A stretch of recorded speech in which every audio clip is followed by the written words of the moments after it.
जय श्री राम दोस्तों, मित्रों, भाइयों, सभी को जय श्री राम। तो आज हम लोग किस चर्चा पे चर्चा करने आए हैं। कल हमने किया है एनआईपी पे, उसके पहले हमने किया है बेसिक। तो आज क्या करेंगे बताओ? आज करेंगे आईपी। हाँ, आईपी के साथ आज एक क्यूज़ होगा। क्यूज़ के साथ और भी बहुत सारी चीज़ें अच्छी होंगी जो आप लोगों को जानकारी मिलेगी। जैसे कल हम लोगों ने एक बात की थी टीए को लेकर, आज हम लोग करेंगे डीलर सेल्फ फाइनेंस को लेकर, डीलर का खुद का फाइनेंस, उसको भी लेकर बात करेंगे। तो पहले 1 मिनट में मैंने जो जानकारी दी कि हम आईपी पे बात करेंगे। आईपी में बहुत सारी चीज़ें हैं, उसमें हम शॉर्ट करके आज एक सब्जेक्ट बात करेंगे, फिर कल दूसरे पे और परसों तीसरे पे बात करेंगे। तो आईपी का पहला जो हम आईपी को देखते हैं कैसे। आईपी मतलब income proof case. Income proof जिसके पास अपनी कमाई का सबूत है, साक्ष्य है, वो होते हैं इनकम प्रूफ केस। अब इनकम प्रूफ केस कौन कौन से कहलाएंगे? पहला तो सैलरीड पर्सन। सैलरीड पर्सन भी 2 प्रकार के होते हैं, एक गवर्नमेंट एम्प्लॉय होता है, एक प्राइवेट कर्मचारी होता है तो दोनों ही कर्मचारी, बट एक गवर्नमेंट एम्प्लॉय होता है, उसकी सैलरी आती है, उसके पास सैलरी स्लिप मिलती है। एक होता है प्राइवेट कर्मचारी, उसको भी सैलरी मिलती है और सैलरी स्लिप मिलती है। कई जगह पे तो नहीं मिलती है, हाँ, कई जगह पे नहीं मिलती है। मोस्टली डीलरशिप में कभी सैलरी स्लिप नहीं मिलती, मोस्टली। कई कातों में मिलती हो तो नहीं कह सकता हूँ, अभी तो मैंने तो नहीं देखा मेरे करियर में। हाँ, तो अभी अपन आते हैं मुद्दे की बात पे। मुद्दे की बात ये है कि सैलरीड पर्सन 2 प्रकार के हो गए, एक गवर्नमेंट हो गया और एक हो गया प्राइवेट कर्मचारी। तो जो गवर्नमेंट सैलरीड पर्सन, उसमें क्या क्या चाहिए पड़ता है हमें, और प्राइवेट में क्या क्या चाहिए। दोनों में सेम डॉक्यूमेंट्स लगते हैं, कोई डिफरेंस नहीं है। 3 डॉक्यूमेंट चाहिए। पहला 3 मंथ का सैलरी स्लिप चाहिए उनका, और 2 साल के फॉर्म 16। अगर फॉर्म 16 किसी कारणवश नहीं मिल पा रहे हैं, वैसे आजकल तो बहुत ईजी हो गया है, सब डिजिटल हो गया, ऑनलाइन निकल आते हैं, सैलरी स्लिप आपकी ऑनलाइन आ जाती है, और गवर्नमेंट कर्मचारी की और फॉर्म 16 भी ऑनलाइन मिल जाता है, मैंने देखा है। तो दोनों चीज़ मिल जाती है। अब फॉर्म 16 क्या है? फॉर्म 16 वही कहलाता है जो आप साल भर अपनी, जो आपको सैलरी मिलती है, फॉर्म 16 के द्वारा गवर्नमेंट को टैक्स दिया जाता है आपकी सैलरी में से।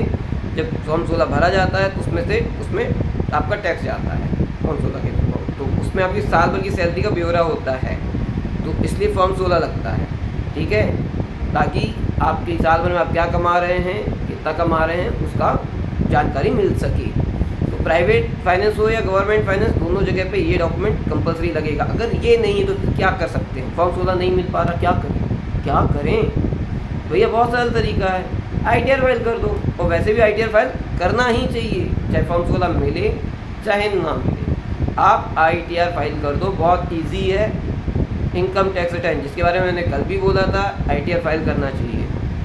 ITR सभी को फाइल करना चाहिए, ऑनलाइन रहता है पर कोई भी कर सकता है। अगर आप नहीं कर पा रहे हो तो CE के पास जा सकते हो, ठीक है। प्राइवेट कर्मचारी को भी सेम कंसर्न है कि आप 3 महीने की सैलरी स्लिप और 2 साल के फॉर्म 16, अगर फॉर्म 16 आपको भी नहीं मिल रहे हैं तो आप भी वही कीजिए जो मैंने बताया है, ITR फाइल कर दीजिए, आपका फॉर्म 16 का काम वो करेगा, ठीक है। तो प्राइवेट कर्मचारी और गवर्नमेंट सैलरीड कर्मचारी, ये हो गए, इनकी डिटेल हो गई। अब इसके बाद भाई क्या बचता है? इसके बाद आते हैं बिजनेस वाले, बिजनेस पर्सन्स। तो बिजनेस पर्सन का हम कल करेंगे, आज हम कुछ और करने के लिए आए हैं, तो वो भी हम कर लें, ज़रूरी है, क्योंकि वो बहुत ज़रूरी है।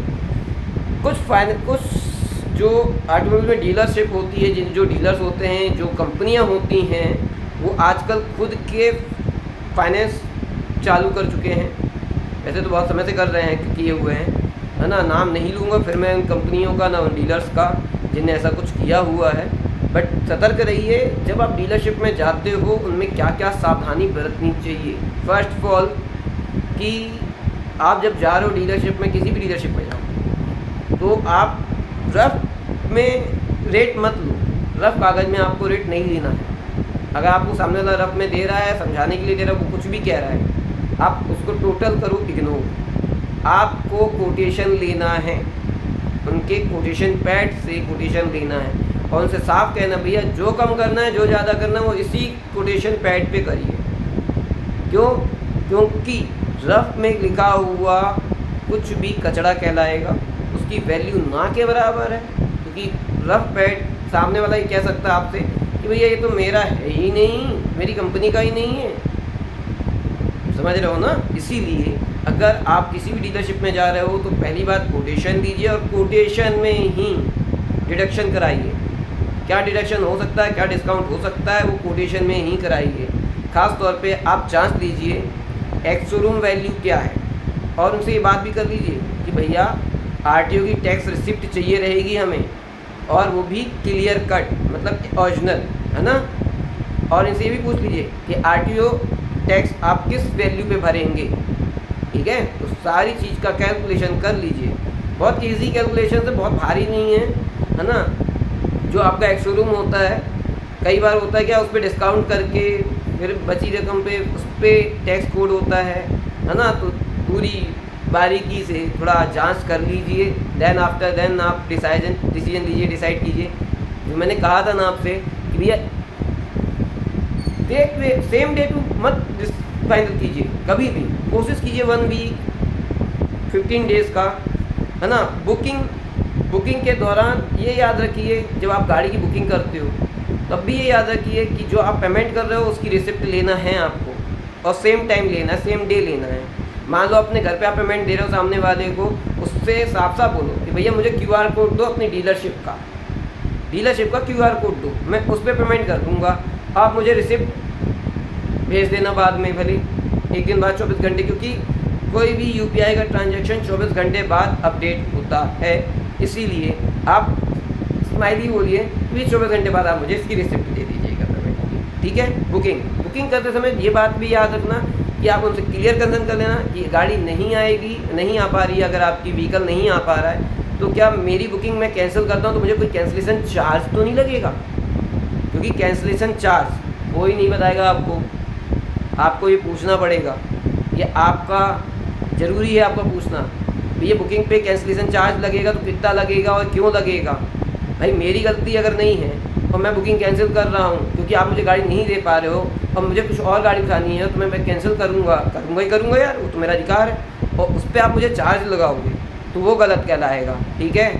तो ये याद रखिएगा कि ये पूछिएगा बुकिंग करते समय एक बात। दूसरी चीज़, बुकिंग करते समय ही आप उनसे पूरे डिस्काउंट, पूरे रेट, इंश्योरेंस वैल्यू में भी ये कंसर्न क्लियर कर लेना कि भैया जीरो डैप है कि नहीं, इंजन प्रोटेक्टर है कि नहीं गाड़ी पे, इंश्योरेंस में, साथ में आप इंश्योरेंस की कौन सी वैल्यू पे, किस वैल्यू पे आप मेरा इंश्योरेंस की गाड़ी की किस वैल्यू पे आप मेरा इंश्योरेंस करेंगे, मेरे इंश्योरेंस की वैल्यू क्या होगी, उसका प्रीमियम क्या आएगा, ठीक है।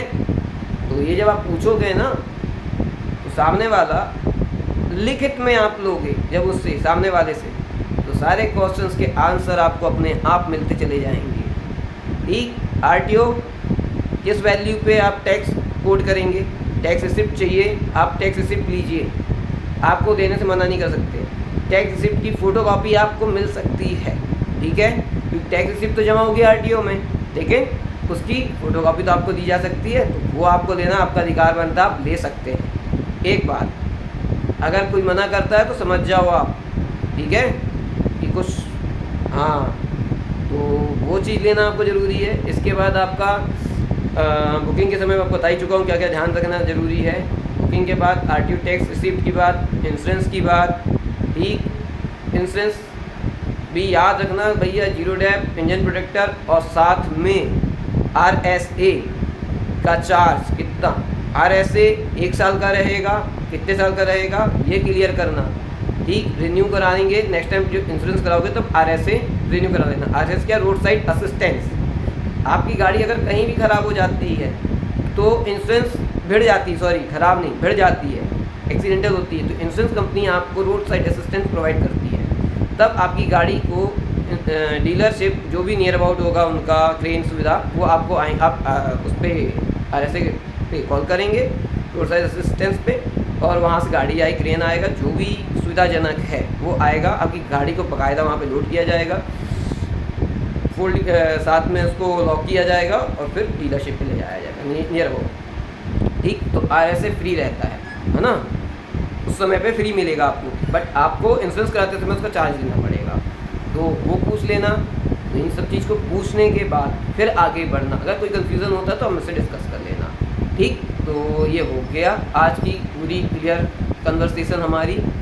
इसके बाद कोटेशन ध्यान रखना, बिल्कुल दिमाग में बैठा के रखना। एक क्वेश्चन है जो मैं आप लोगों को आज बता के जा रहा हूँ, IRR का फुल फॉर्म, जो भी ये दो चीज़ें बताएगा उसको 200 रुपीज़ का इनाम मिल सकता है। ठीक है, तो दोनों चीज़ बता। IRR का फुल फॉर्म चाहिए, IRR का फुल फॉर्म क्या होता है, IRR का फुल फॉर्म क्या होता है, first question. Question number second, अभी एज प्रेजेंट में सबसे कम IRR किसका है, IRR किसका है सबसे कम IRR किसका है। जो भी सही दोनों क्वेश्चन के सही आंसर देगा, और दोनों ही के देने हैं, ठीक है, तो दोनों क्वेश्चन के जो व्यक्ति सही आंसर देगा उसको 200 रुपीज़ मिलेंगे। देख लो बस, जीत लो, आपका मौका है जीतने का। और नेक्स्ट वीडियो हमारा जो होगा वो पहले तो हम स्टार्ट वहाँ से करेंगे और फिर IRR पे सेटअप जमेगा हमारा और फाइनेंस पे सेटअप जमेगा, क्योंकि डीलर के पास तो कोटेशन होता है, फाइनेंसर के पास क्या होता है। तो ठीक है, चलते हैं, राम राम जी की। सब अपना ख्याल रखना, अपना ध्यान रखना, और मेरे भाई वीडियो को लाइक कमेंट प्लीज़ यार कर दो यार, बिल्कुल ना कर रहे, देख रहे हो लेकिन कर ना रहे यार, ये गलत बात है यार। थोड़ा शेयर यार कर दो अपने मित्रों को, अपने दोस्तों को, है ना, प्लीज़ यार, ज़रूरी है यार, ये करोगे ना तभी मोटिवेशन बढ़ेगा। मैं आपको और अंदर की बात और जानकारी निकाल के दूँगा और चीज़ें बताऊँगा। तो अगर आपको जानकारी चाहिए है, नॉलेज चाहिए, तो थोड़ा सा तो मेहनत करना है ना यार, और कहीं दिक्कत जाएगी तो मैं हूँ, डिस्क्रिप्शन में मेरी डिटेल दी हुई है। जय जय सीताराम।